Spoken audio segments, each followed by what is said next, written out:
શાસનપતિ શ્રવણ ભગવાન મહાવીર સ્વામીના શ્રી ચરણોમાં મારા દ્વારા ભાવ કરું. જેઓ શ્રીનું શાસન સર્વ જીવન માટે હિતકારી છે, જેઓ શ્રીની વાણી હિત મિત પરમ શ્રેયકારી છે, તેવા અનંત અનંત ઉપકારી ગુરુ ભગવંત એવં ગુરણી મૈયાના શ્રી ચરણોમાં મારા તમારા ભાવ કરું.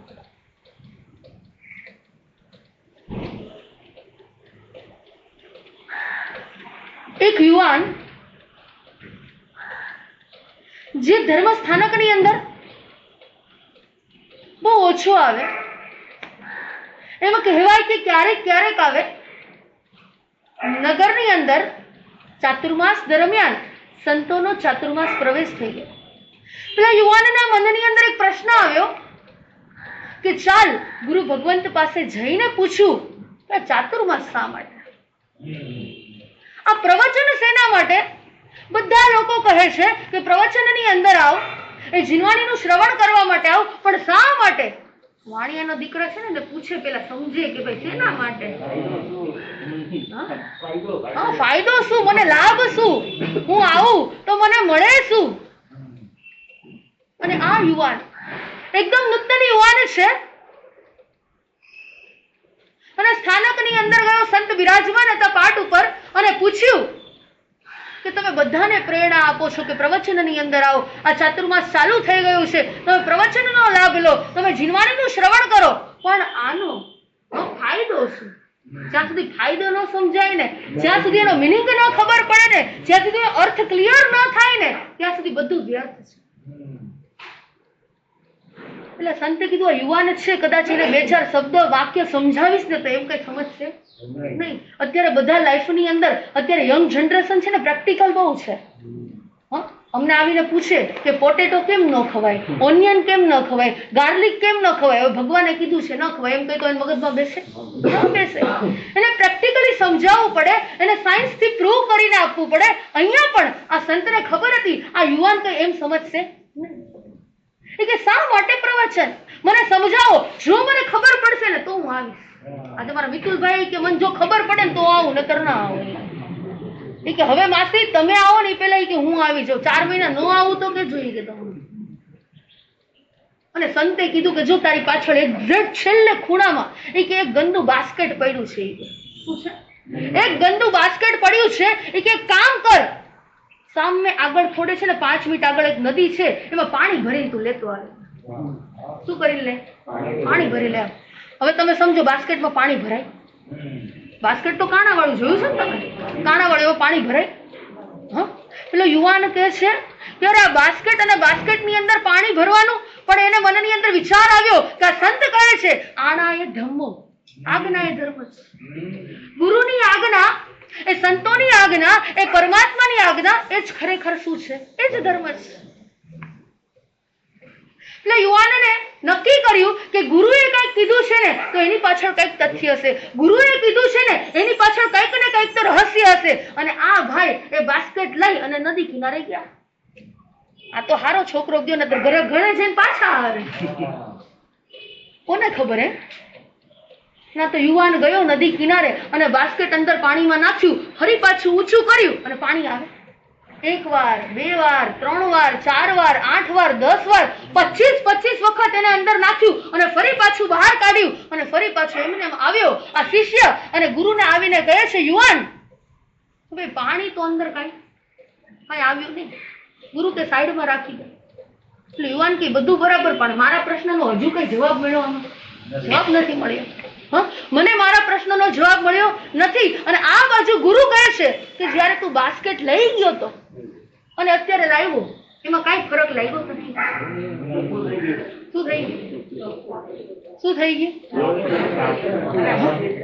કે જયારે તું એ બાસ્કેટ ને લઈ ગયો હતો ત્યારે એ બાસ્કેટ ગંદુ હતું. પેલો કે હા બરાબર છે. યુવાન કે ગંદુ હતું અને અત્યારે ગુરુજી ચોખ્ખું થઈ ગયું કે બીજું કાંઈ ન થયું, પણ શું થયું?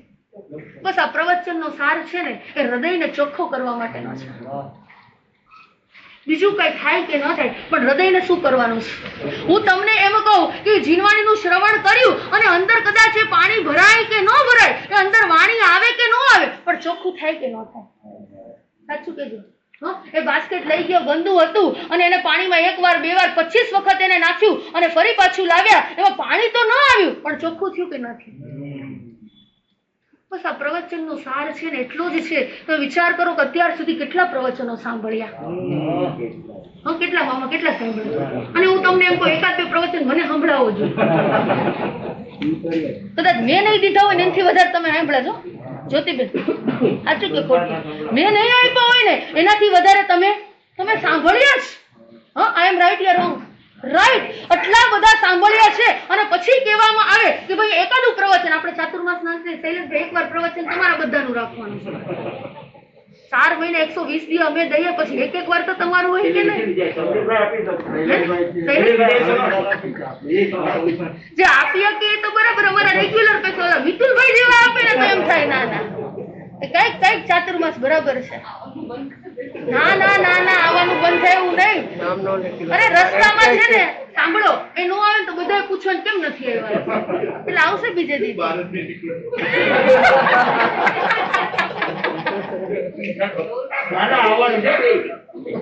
હવે નામ નહીં બોલવું, નહીં બોલવું. આ તો બધાને એકવાર ખબર પડી જાય ને તમે આવો એટલે હવે નહીં, કાલથી નહીં. અને આ યુવાનને ખબર પડી ગઈ કે બસ આ 4 મહિના છે ને એ પ્રવચનનો સાર એક જ છે, મારે મારા હૃદયને ચોખ્ખું કરવાનું છે. સ્કૂલની અંદર તમે કદાચ આ વાત સાંભળી હશે. એક ટીચરે બાળકોને ક્વેશ્ચન પૂછ્યો કે 12 માંથી 8 જાય તો કેટલા પાછળ વધે? 12 માંથી 8 જાય કેટલા વધે? આપણે ગુજરાતીમાં કેટલા મામા વધે? કેટલા? 12 માંથી 8 જાય તો કેટલા વધે? 4 વધે.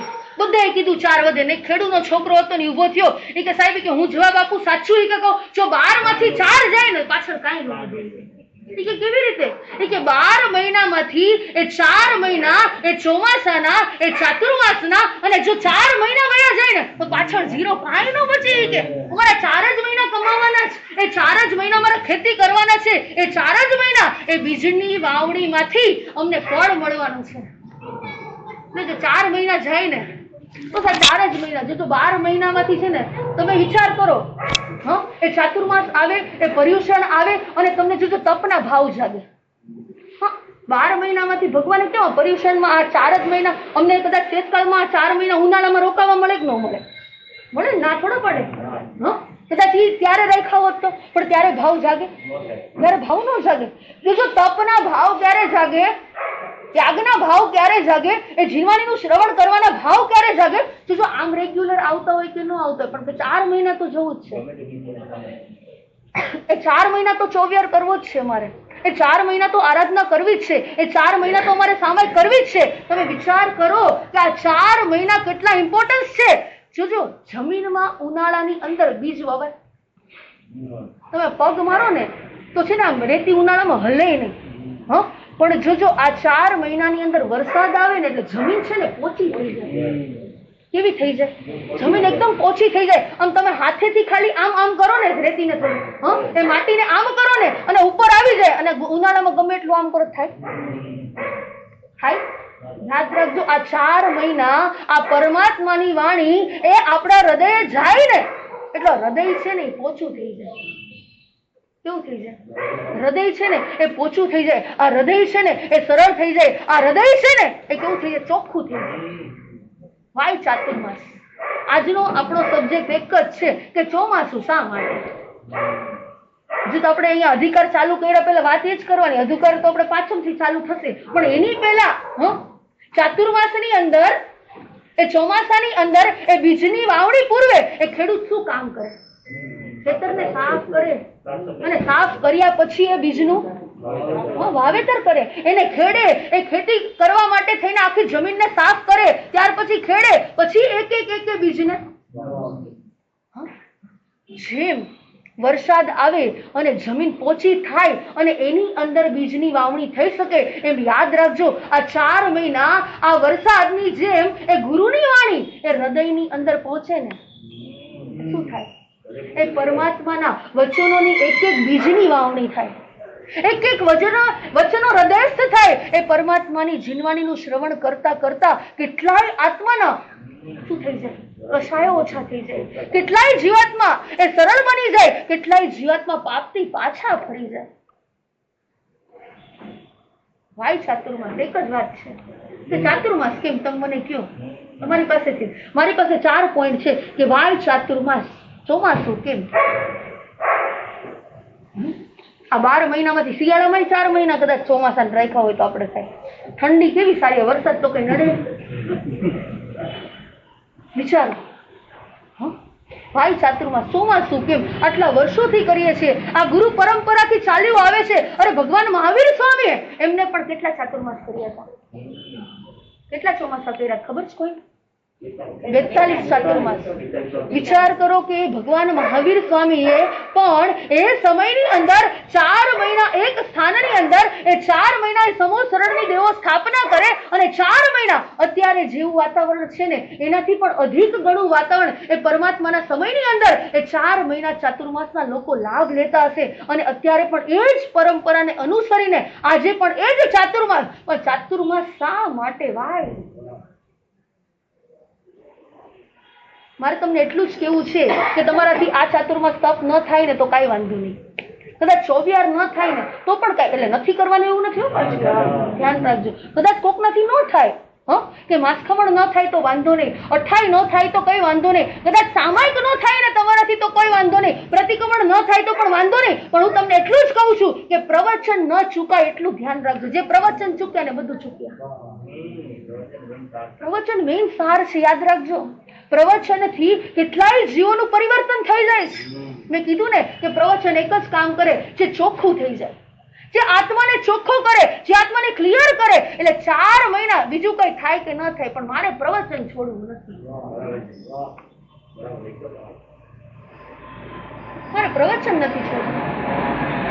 અને 4 મહિના આ ચાતુર્માસના શા માટે થઈ?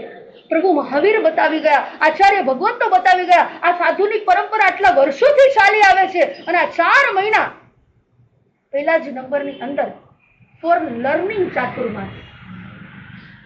મારે કંઈક નવું શીખવાનું. લર્નિંગ એટલે કે શીખવું, કંઈક નવું શીખવાનું છે. આ ચાતુર્માસની અંદર મારે શું શીખવાનું છે તો કે પહેલા નંબરની અંદર મારે વિનયના પાઠને શીખવાનું બહુ જરૂરી છે.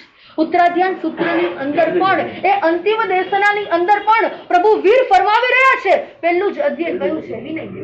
જ્યાં સુધી વિનય નહીં હોય ને ત્યાં સુધી કેવું છે બધું? વિનય વગરનું બધું જ.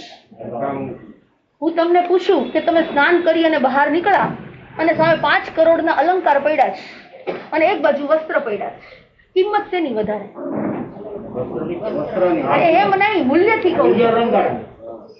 સામે 5 કરોડના હીરા, માણેક, ડાયમંડના, રિયલ ડાયમંડનો સેટ છે, હાર છે, એ તમારી રિંગ છે, બધું જ પડ્યું છે અને એક બાજુ ફક્ત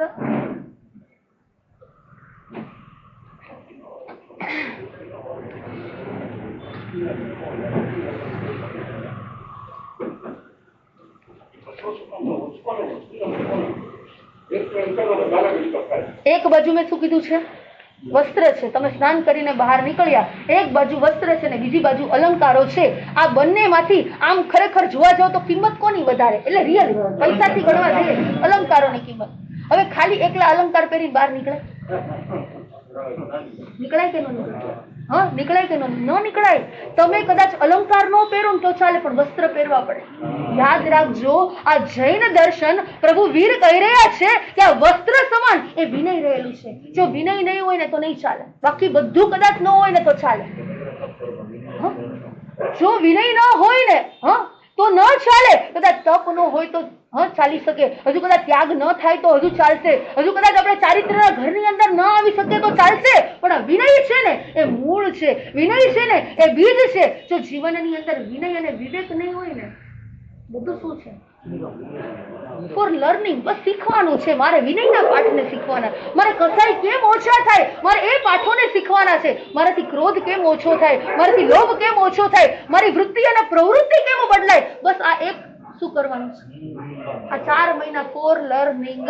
મારે કંઈક નવું શીખવાનું છે. શિષ્ય ગુરુને વાંચના આપતા હતા.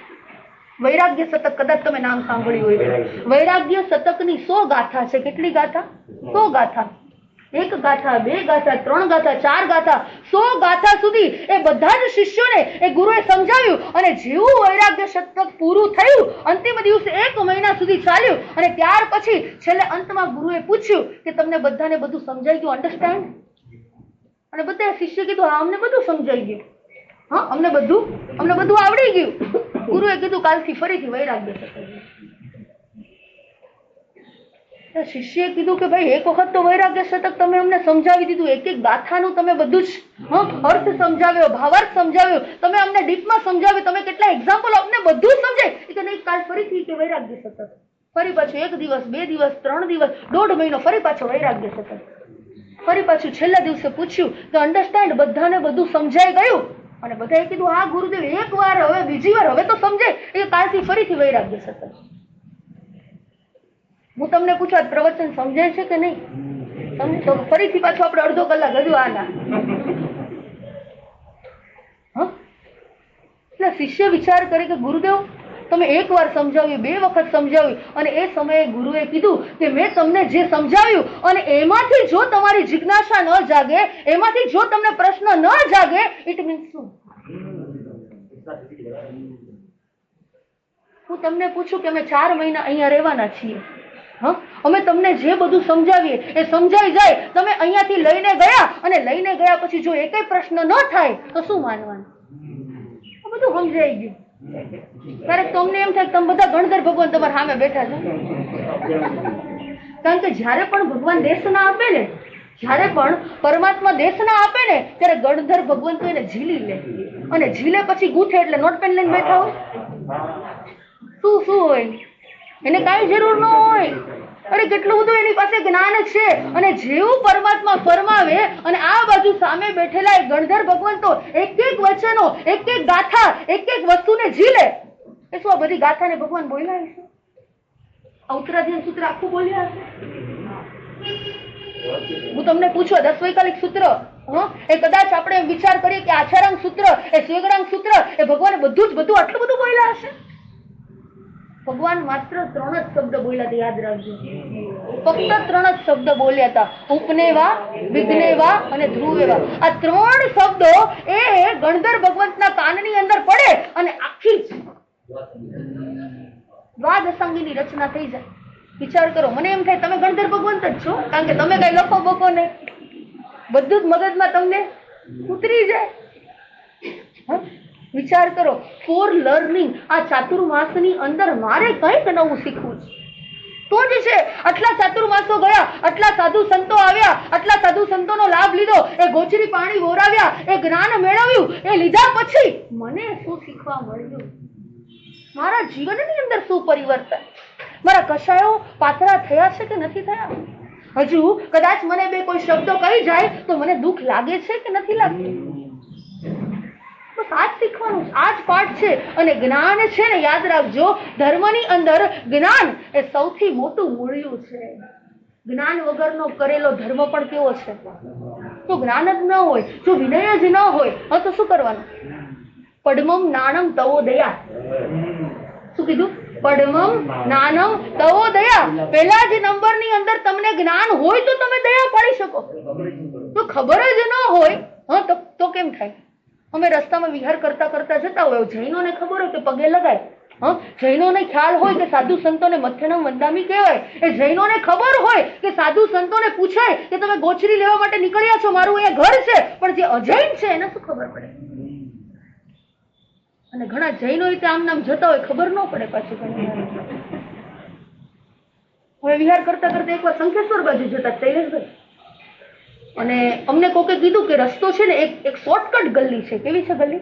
શોર્ટકટ. એટલે સાધુ સંતો શોર્ટકટ પેલા, કારણ કે અમારે તો ચાલતા જવાનું ને, તમને તેમ થાય શોર્ટકટ કરતા ભલે ને અમારી ગાડી આમ 5 મિનિટ પણ સીધી નીકળી જવી જોઈએ, રસ્તો સારો હોવો જોઈએ. અમારે રસ્તો ગમે તેવો હોય પણ અમને એમ થાય માર્ગ કેમ ટૂંકો થાય, અમને એમ થાય અમારો સમય કેમ બચે, અમને એમ થાય અમે જલ્દી સામાગામ કેવી રીતે પહોંચી જઈએ, સામાગામ જઈએ અને અમે સ્વાધ્યાય કેમ જલ્દી કરીએ, અમે અમારું વાંચન કેવી રીતે વધારે કરીએ. અને અમે એ શોર્ટકટ ગલી એ નીકળ્યા, અને એ જ ગલીમાં કોઈ વાણિયો દીકરો ગાડી લઈને નીકળો અને બારીનો કાચ જરાક નીચે કર્યો, એટલે અમને એમ થયું લાગે છે તો આ આપણો જઈને જ લાગે. એટલે અમારા હાથમાં એટલો બધો સામાન હતો, અમે ઉપાડેલો હતો, નવા નવદીક્ષિત હતા. અમને એમ થયું હમણાં એમ કહેશે કે મારા સાહેબ સામાન લાવો, ઉપધી. મને એમ થયું આમ આપણે ભોળા રહ્યા ને, બધા દાંત કાઢે, આપણે ભોળા રહ્યા કારણ કે આમ તો આપડા દેશવાળા બધા ભોળા, આપણે ક્યાં મુંબઈના છીએ, આપણે થોડા બોટાદથી લોકો. અચ્છા, બોટાદના ભોળા. એટલે મને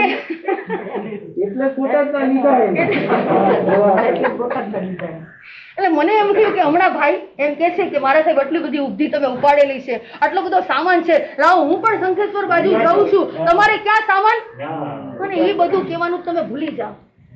મને કે મહાસતીજી કે તમે આ જે જગ્યાએ રસ્તે ચાલો છો કે શંખેશ્વર જ જાય ને? કે હા ભાઈ, અમને કોકે કીધું કે શંખેશ્વર. મને કે બસ આટલું પૂછવું તું.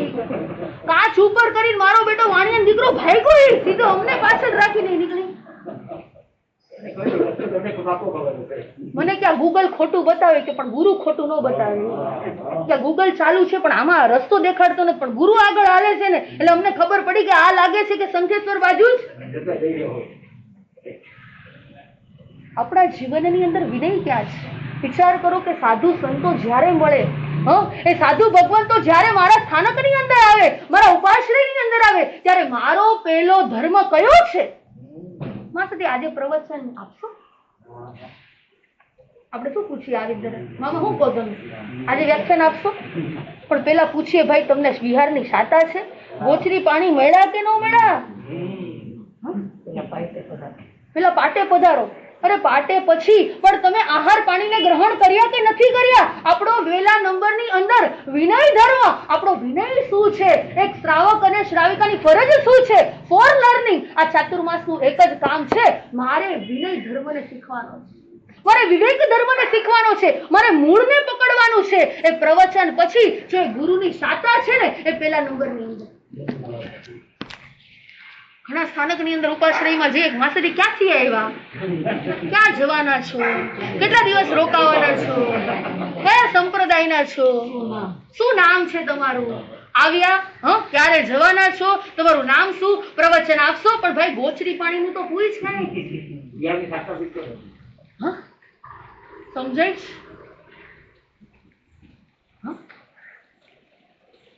પછી પૂછે કયા સંપ્રદાયના છો, તમે ક્યાંથી આવ્યા, કયા કચ્છના છો, વાગડના છો, પેલાના છો. પછી ભાઈ પૂછું નવકારસી કેટલા વાગે આવી? નવકારસી ની ખબર ન હોય એને. ચોવિયાર કેટલા વાગે એને ખબર ન હોય. પોરસી શું કહેવાય એને ખબર ન હોય. કે સાધુ સંતોને કેવી રીતે પૂછવું? એના જીવનની અંદર વિવેક એ પ્રકારનો નથી, એના જીવનની અંદર વિનય નથી. બસ આ જ શીખવાનું. 4 મહિના શું શીખવાનું? તો પાયો મજબૂત હશે ને તો ઉપર ગમે તેટલી ઇમારત. જો પાયો જ નબળો હશે, કોઈ બિલ્ડર હોય અને બિલ્ડરને કે 6 મહિનામાં ભાઈ આ તારે બિલ્ડિંગ બનાવવાનું, બોલો કે 6 નહીં 12 મહિના લાગશે. 12 મહિના નહીં, હજુ 3 વર્ષ લાગશે. કેમ? કારણ કે એનો પાયો મારે મજબૂત કરવાનો. બાકી ચણતર કામ કરતા ક્યાં વાર લાગે?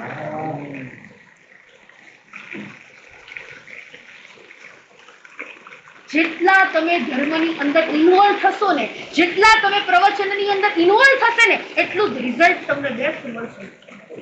પણ આ કેટલા વર્ષ કર્યું માંથી કાંઈ ફેરફાર નથી થતો. શું કરવાનું? પણ મારા બા 50 વર્ષથી જાય ઉપાશ્રયમાં, કાંઈ તમે જોવો ને ઈ ને ઈ જ છે પરિસ્થિતિ.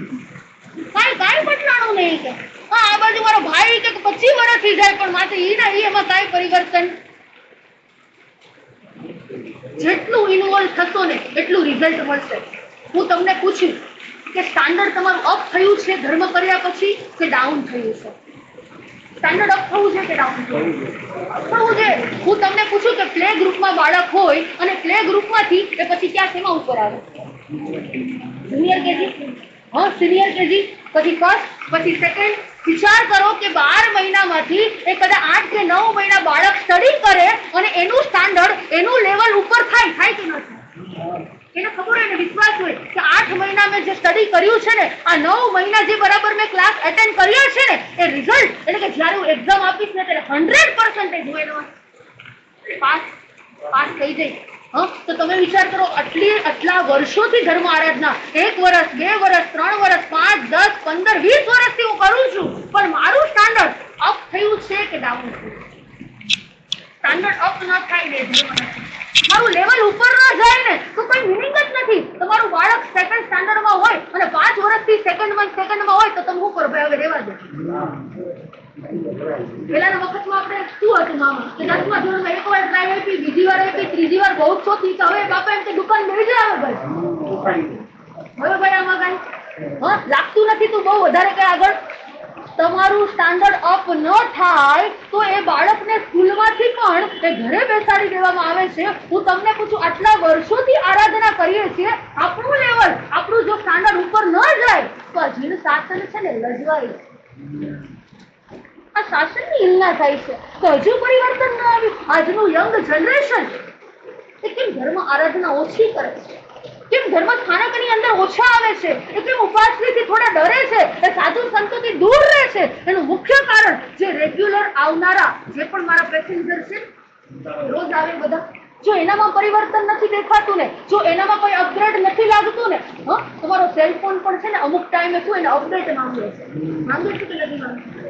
અમુક એપ્લિકેશન તમે ઓપન કરો ને એટલે તરત જ અપડેટ આવે. 1 મહિને 2 મહિને 2 વર્ષે એ ફોન પણ તમે શું કરો છો? સમજાય? આ ચાતુર્માસની અંદર મારે શું કરવાનું છે? તો આ ચાતુર્માસની અંદર મારે મારા સ્ટાન્ડર્ડને ઉપર લઈ જવાનું, મારા લેવલને ઉપર લઈ જવાનું, એટલે મારા વિનય ગુણને ઉપર લાવવાનો છે. મેં કીધું ને બીજું બધું ઓછું થશે ને તો ચાલશે, પણ વિનયને શું કરવાનું છે? એને મજબૂત કરવાનું. ચાતુર્માસ શા માટે? First point four learning. બીજું આજે કહું, કાલે કહું, પરમથી કહું, તમે કયો ત્યારે કહું. આજે જ કહી દો. કાલ પ્રતિકભાઈ કીધે કે ટાઈમ બહુ ઓછો પડે માં. મેં કીધું આજ તો 9:30 5 વાગે તમે રેગ્યુલર 9:30 5 કમે અમે પાઠ ઉપર આવી જશું અને 9:30 ને 1-2 મિનિટે અમારું પ્રવચન ચાલુ થઈ જશે અને એક્ઝેક્ટ અમે એવું રાખીએ કે 10:30 વાગે આપણું માંગવું. કારણ કે તમે બધા કેટલાય કામ લઈને આવ્યા. કોક અહીંયાથી બેંકમાં જવું, કોકની ઓફિસે જવું, વળી પાછા કોકને છોકરાને ઘરે જઈને બહાર કંઈક લઈ જવાનું, કોઈને સ્કૂલમાં, કોઈને ક્લાસની અંદર, અલગ કેટલાય કામ લઈને બેઠા છો. પછી જો મારું પ્રવચન ચાલુ રહે ને તો તમારું ઘડિયાળમાં ધ્યાન ચાલુ રહે. સમજાય? પહેલો પોઈન્ટ ફોર. હવે બીજા કાલ 3 તમારે ગોતવાનું. ચાતુર્માસ શેના માટે? એક તો પહેલા જ નંબરની અંદર મારે કંઈક નવું શીખવું છે, મારે લેવલને વધારવું, મારે અપગ્રેડ થવું છે. આ 4 મહિના કર્યા પછી, સાંભળજો, 40 વર્ષની સાધના. અમે પ્રવચનમાં પરમ દિવસે ગયા ને, ગુરુદેવે કીધું 12 મહિના જે સંયમને આરાધે ને એ ભાન કયા અનુત્તર વિમાન એના સુખોને પણ ઓળંગી જાય છે. વિચાર કરો તાકાત કેટલી છે, એક સંયમની તાકાત કેટલી છે. હું તમને એટલું કહું છું, એક સાધના અને આરાધનાની તાકાત કેટલી છે. આ 4 મહિના જો વિનયના ગુણ આવી ગયા ને, તમારા 40 વર્ષને પણ શું કરી નાખે. 40 વર્ષમાં અમે નો શીખ્યા ને કે આ 4 મહિનાની અંદર ફોર લર્નિંગ. આવતીકાલે 3 પોઈન્ટ હું તમારી પાસે લઈશ કે ચાતુર્માસ શેના માટે છે, શા માટે પ્રવચનની અંદર આવવાનું છે, શા માટે અમારે આરાધના કરવાની છે, શેના માટે. બસ જો જીવનની અંદર આ નાના પોઈન્ટ પણ, એક વિનય ગુણ પણ જો આપણી અંદર પ્રવેશી જાય ને, અને મારા અને તમારા આત્માનું કલ્યાણ થઈ જાય.